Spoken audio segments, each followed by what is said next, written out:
Subscribe कीजिए ध्येय IAS channel को और बेल आइकन को दबाइए लेटेस्ट वीडियो सबसे पहले देखने के लिए।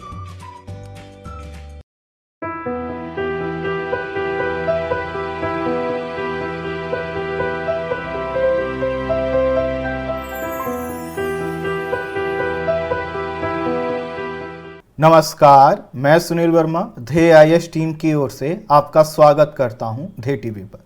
हम बात करेंगे डेली करंट अफेयर्स के अपने प्रोग्राम पर, जैसा कि हम प्रतिदिन करते आए हैं।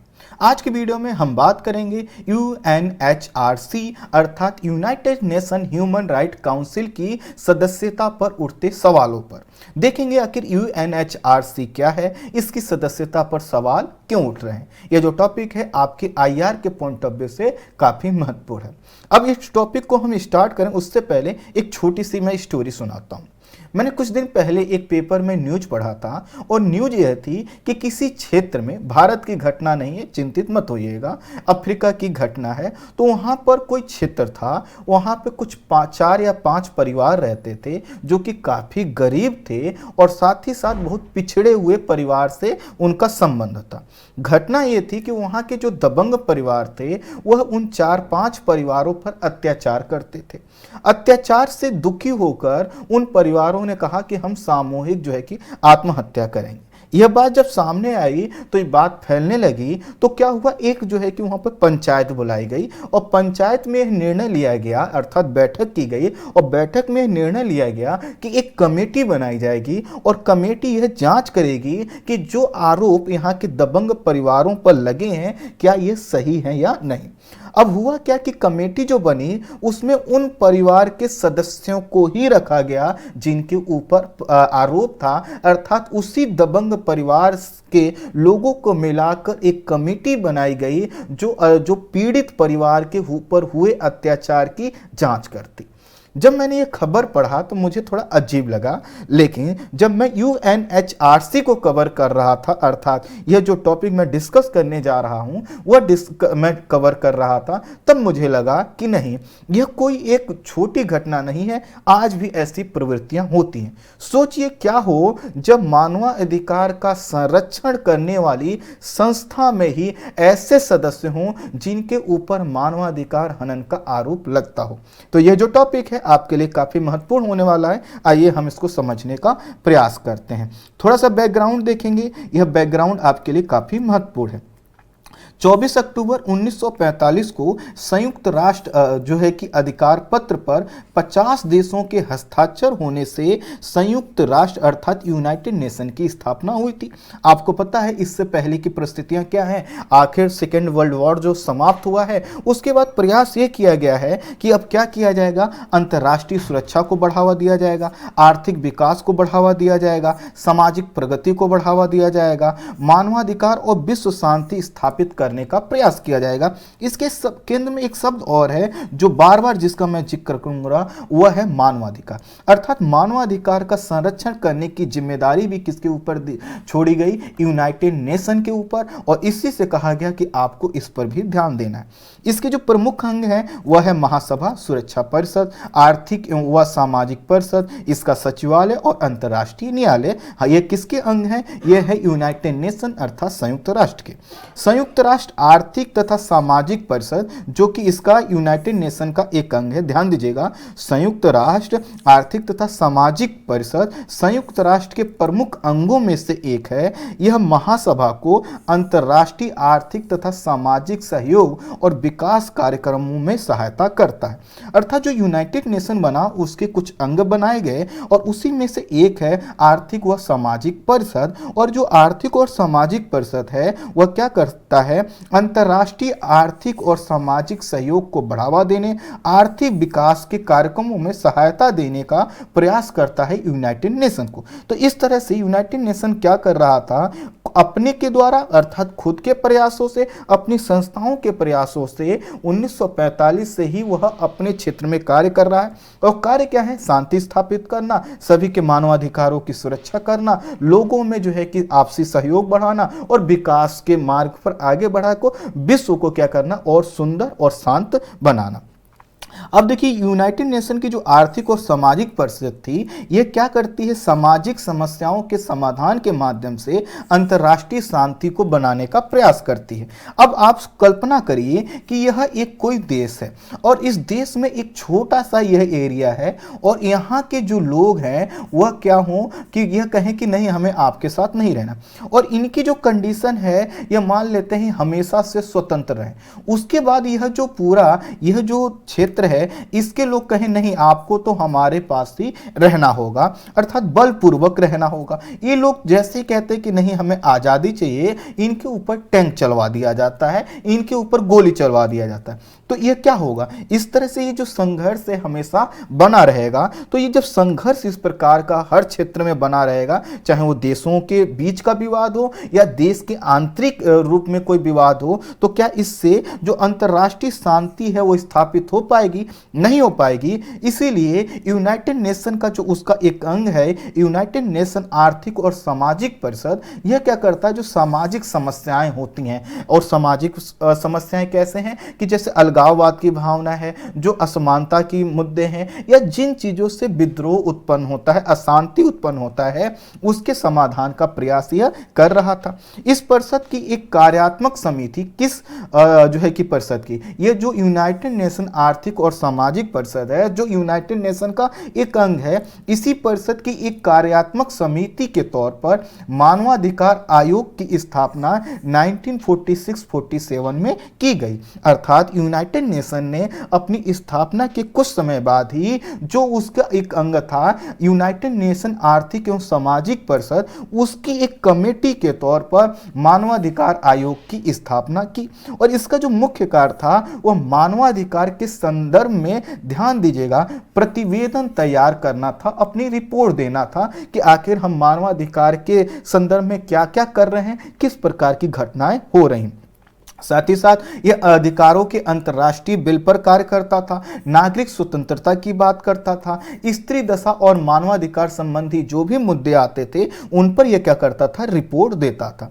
वर्ष 1993 में जो महासभा है, जो कि यूनाइटेड नेशन की सबसे मजबूत संस्था है, इसने कहा कि मानवाधिकार गतिविधियों के प्रति जो जिम्मेदारी है वह उसको और बढ़ाने के लिए इन्होंने कहा हम एक पद सृजित कर रहे हैं, एक पोस्ट बना रहे हैं, उसका नाम है मानवाधिकार उच्च आयुक्त का पद। तो जो मानवाधिकार उच्च आयुक्त का पद यह जो सृजित किया गया, यह कब किया गया, 1993। इससे पहले ध्यान रखिएगा कि जो मानवाधिकार आयोग है यह बन चुका है, और इससे पहले मानवाधिकार आयोग से पहले जो जिम्मेदारी थी मानवाधिकार की, वो किसके पास थी, यूनाइटेड नेशन आर्थिक और सामाजिक परिषद के पास।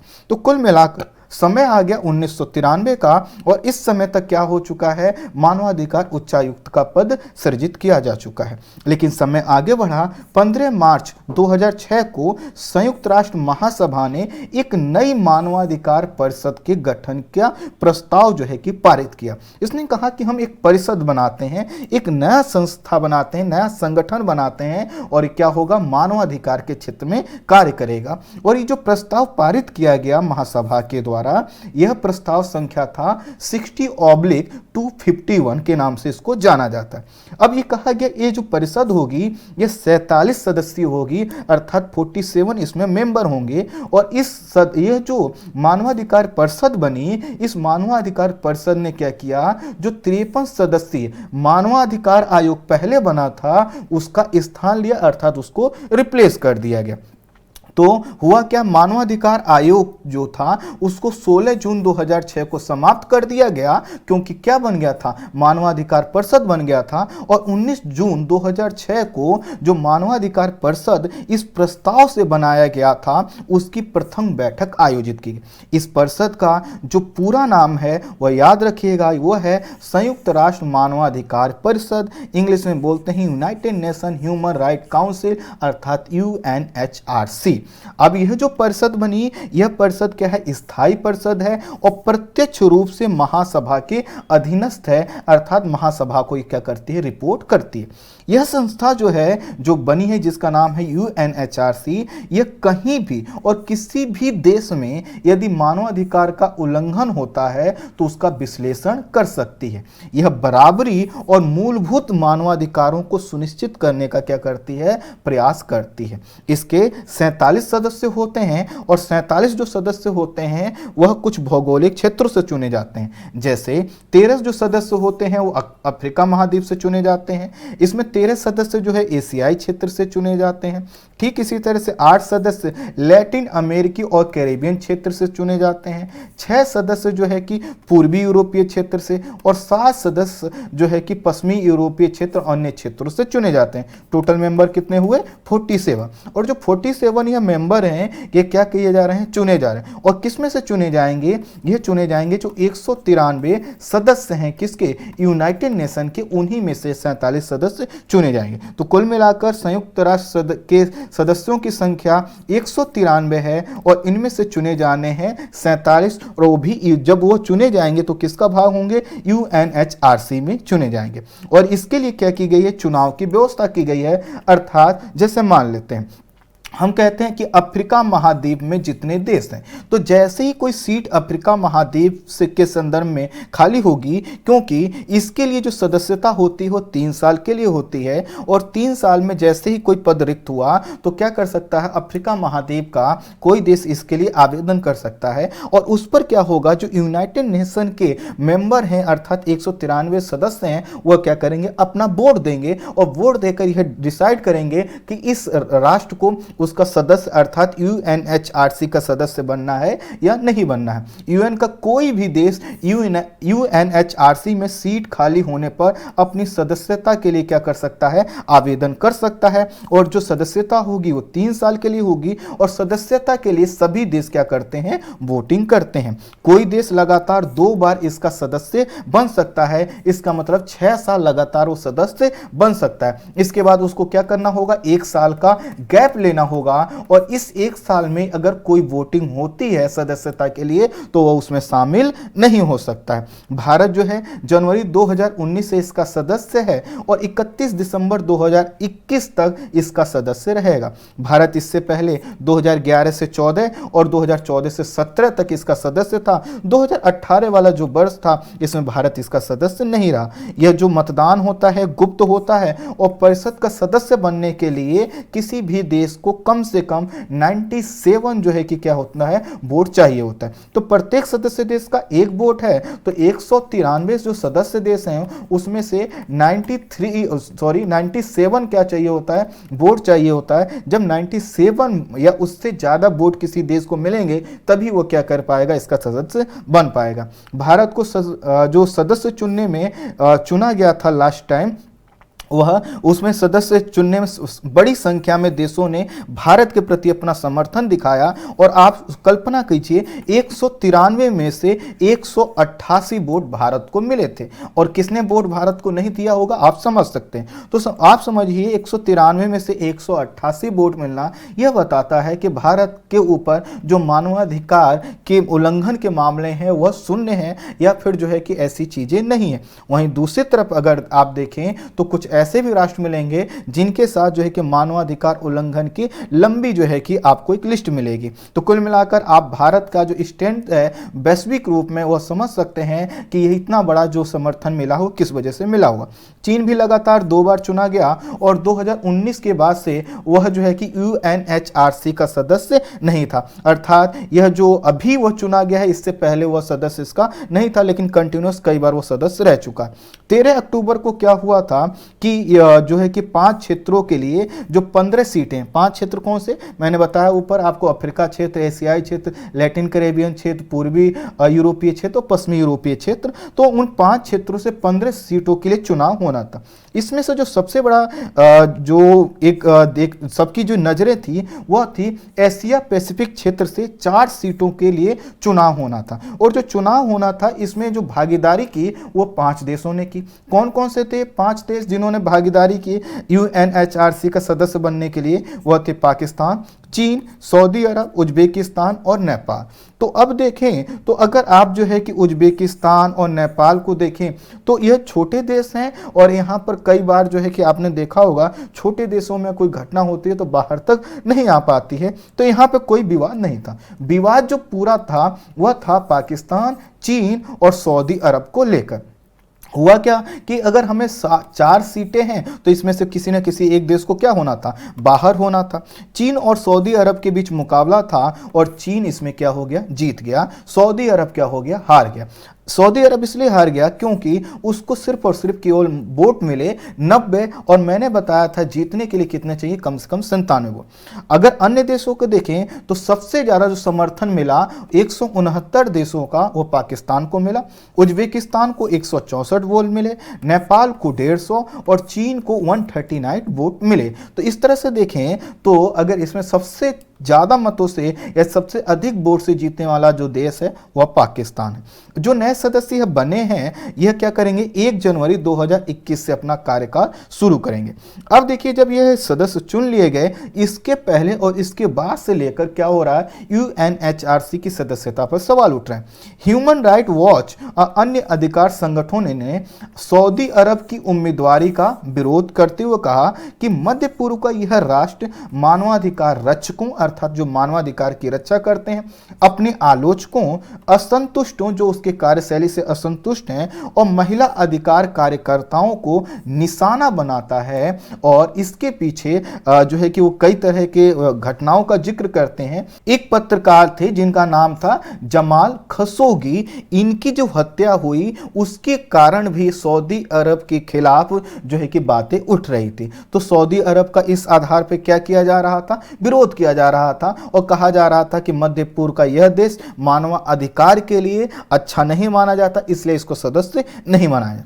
चीन जो है कि अब देखिए चीन के साथ भी विवाद था लेकिन चीन जीत गया, हालांकि उसके समर्थन में गिरावट आई है। वर्ष 2016 में उसको 152 वोट मिले थे जबकि उसे इस बार 139 वोट मिले हैं, लेकिन फिर भी वो क्या है, सदस्य बन गया। और चीन के ऊपर अगर आप देखें तो उइगर मुस्लिम समुदाय के ऊपर अत्याचार करने का आरोप है और एक दो नहीं, वहां पे 10 लाख से अधिक जो उइगर मुस्लिम समुदाय के लोग हैं उनको जो है कि डिटेंशन सेंटर में रखा गया है। उनके धर्म को हर तरह से जो है कि खत्म करने का प्रयास किया जाता है और साथ ही साथ कई प्रकार की यातनाएं दी जाती हैं। और यह बात कई रिपोर्टों में जो है कि स्पष्ट भी हो चुकी है, इसकी पुष्टि भी हो चुकी है। बावजूद उसके चीन का इसका सदस्य बनना आप समझ सकते हैं। वहीं अगर तिब्बती समुदाय का मुद्दा देखें तो तिब्बतियों का तो जो है कि नरसंहार तक की बातें आती रही हैं, इस पर कई जो है कि किताबें हैं, कई रिपोर्ट्स हैं। ठीक इसी तरह से जो हांगकांग में जो गतिविधियां चीन के द्वारा की जाती हैं उसको लेकर भी मानवाधिकार का मुद्दा जो है चीन के हमेशा खिलाफ रहता है। बावजूद उसको 139 वोट से वह जो है कि सदस्य बन जाता है, ये भी चिंता है। पाकिस्तान की जो अगर तस्वीर देखें तो जो गिलगित बाल्टिस्तान वाला क्षेत्र है, जो पीओके का क्षेत्र है, जो खैबर पख्तूनवा का क्षेत्र है, या जो आंतरिक रूप से वहां पे जो रहने वाले धार्मिक अल्पसंख्यक हैं उनके ऊपर मानवाधिकार उल्लंघन के मामले पाकिस्तान के संदर्भ में आते रहते हैं। अब वही चीज फिर से याद कीजिए जो हमने आपको कहानी सुनाई थी। कहानी में हमने क्या बताया था कि यह जो देश है, इस जो जितने देश हैं इनके ऊपर क्या है, मानवाधिकार उल्लंघन का आरोप है और इन्हीं देशों को जिम्मेदारी दी गई है कि वह क्या करेंगे, बैठकर डिसाइड करेंगे कि कहीं पर मानवाधिकार का उल्लंघन तो नहीं हो रहा है। खुद जो है कि चीन में मानवाधिकार का उल्लंघन हो रहा है, पाकिस्तान में हो रहा है, सऊदी अरबिया में हो रहा है। तो सऊदी अरबिया तो नहीं जीता, लेकिन जो 2 देश ये जीते हैं इनके हम मानवाधिकार के उल्लंघन के आरोप आए दिन सरेआम आते रहते हैं। बावजूद इनका सदस्य बनना चिंताजनक है। मानवाधिकार पर निगरानी रखने वाली एजेंसी यूएन वॉच के कार्यकारी निदेशक जो हैं उन्होंने कहा है कि संयुक्त राष्ट्र में मानवाधिकारों के संरक्षण के लिए इन तानाशाहों का चयन करना आगजनी करने वालों के गिरोह को जोड़ने जैसा है। इन्होंने क्या कहा कि जो यह देश चुने गए हैं इनके ऊपर क्या है, मानवाधिकार का संरक्षण करने की जिम्मेदारी है, जबकि यह तानाशाह हैं और इनको सदस्य बनाने का मतलब है कि उन लोगों का एक ग्रुप बना देना जो आगजनी करते हैं, और आगजनी शांति का प्रतीक नहीं होता।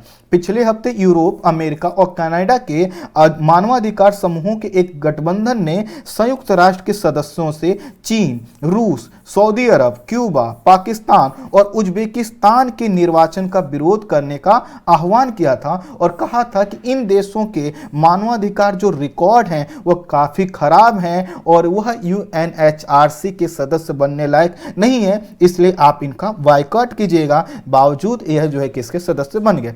पाकिस्तान फिलहाल 1 जनवरी से इस परिषद का सदस्य है। 1 जनवरी 2018 से अभी भी वो सदस्य है। फिर से निर्वाचित होने से उसे एक और कार्यकाल मिल गया है, अर्थात जनवरी 2021 से जो कार्यकाल उसका शुरू होगा वह 3 वर्ष के लिए क्या होगा, फिर से सदस्य बना रहेगा। इस तरह से देखा जाए तो यह 5वां जो है कि अवसर है जब पाकिस्तान इस परिषद के लिए चुना गया, अर्थात जनवरी 2021 से लेकर जो आपके 2024 तक इसकी सदस्यता रहेगी, तो यह क्या होगा, 5वां टर्म होगा जब वह इसका सदस्य है। जबकि इसके ऊपर मानवाधिकार के उल्लंघन के मामले आते रहे हैं, चाहे आप जो है कि बांग्लादेश के संदर्भ में देख लीजिए या आंतरिक रूप से, या फिर जो अफगानिस्तान के समीपवर्ती क्षेत्र हैं वहां का मुद्दा देख ली। अमेरिका के जो विदेश मंत्री माइक पोम्पियो हैं, उन्होंने कहा है कि संयुक्त राष्ट्र महासभा ने सबसे खराब मानवाधिकार रिकॉर्ड रखने वाले देशों को फिर से चुना है। वहीं वर्ष 2018 में यूएनएचआरसी पर इजराइल के खिलाफ भेदभाव का आरोप लगाते हुए अमेरिका ने अपने आप को इससे अलग कर लिया था, और अब जब ऐसा हुआ है, चीन को इसका सदस्य चुना गया है, तो उन्होंने कहा है कि मानवाधिकार का हनन करने वाले लोगों को ही क्या किया गया है, इसका सदस्य बनाया गया है। और इस तरह से यूएनएचआरसी की जो प्रासंगिकता है उस पर सवाल उठने लगे। इस समय अमेरिका की ओर से यह भी कहा गया कि जो मानवाधिकारों के उल्लंघनकर्ताओं को यह जो यूएनएचआरसी है यह क्या है, मानवाधिकारों के उल्लंघनकर्ताओं का संरक्षक बन गया है। संरक्षक कैसे बन गया है, क्योंकि वही देश क्या है, उसके सदस्य हैं जिसको जिम्मेदारी दी गई थी मानवाधिकार का संरक्षण करने के लिए। जो हमने आपको कहानी सुनाई, उस कहानी को इस टॉपिक से जोड़िए, आपको लगभग वही तस्वीर नजर हो रही। अमेरिका ने यूएनएचआरसी के संदर्भ में कहा है कि इसमें सुधार की आवश्यकता है, लेकिन यूएनएचआरसी इसके लिए तैयार नहीं है। इसका मतलब है कि एक ऐसा संगठन बनता जा रहा है जो उन लोगों को शामिल कर रहा है जिनके ऊपर मानवाधिकार उल्लंघन का आरोप है। इस साल जिनेवा में आयोजित मानवाधिकार परिषद के 43वें सत्र के अधिवेशन में पाकिस्तान ने यूएनएचआरसी की बैठक में जम्मू कश्मीर में मानवाधिकार के हनन का मुद्दा उठाया और कहा कि यह भारत के द्वारा ऐसा किया जाता है। हालांकि भारत की तरफ से इस मजबूत इसका जो है कि जवाब दिया गया और भारत ने कहा कि ऐसा कुछ नहीं होता, और साथ ही साथ स्पष्ट किया कि मानवाधिकार का मुद्दा वह देश तो नहीं उठाएं जिन खुद क्या करते हैं, मानवाधिकार का हनन करते हैं। निर्भया बलात्कार के मामले में जब 4 अपराधियों को मृत्युदंड की सजा सुनाई गई थी, उसके कुछ दिन बाद जो है कि यूएनएचआरसी ने भारत से मृत्युदंड को समाप्त करने की सिफारिश की थी और कहा था कि इस प्रकार के जो मृत्युदंड के कानून हैं इनको समाप्त किया जाए। तो कुल मिलाकर हमने यह समझा कि आखिर यह जो यूएनएचआरसी की सदस्यता का मामला है वह क्यों विवादित होता जा रहा है, क्यों इसकी सदस्यता पर सवाल उठते जा रहे हैं। और जो मैंने स्टार्टिंग में कहानी सुनाई थी, उसी कहानी के माध्यम से आप यूएनएचआरसी को ध्यान में रखिएगा और कल्पना करिएगा कि आने वाला भविष्य मानवाधिकार के संदर्भ में कैसा है। और अगर आपका कोई और विचार हो तो आप मुझे कमेंट बॉक्स में बता सकते हैं। इस वीडियो में इतना ही। Thank you so much.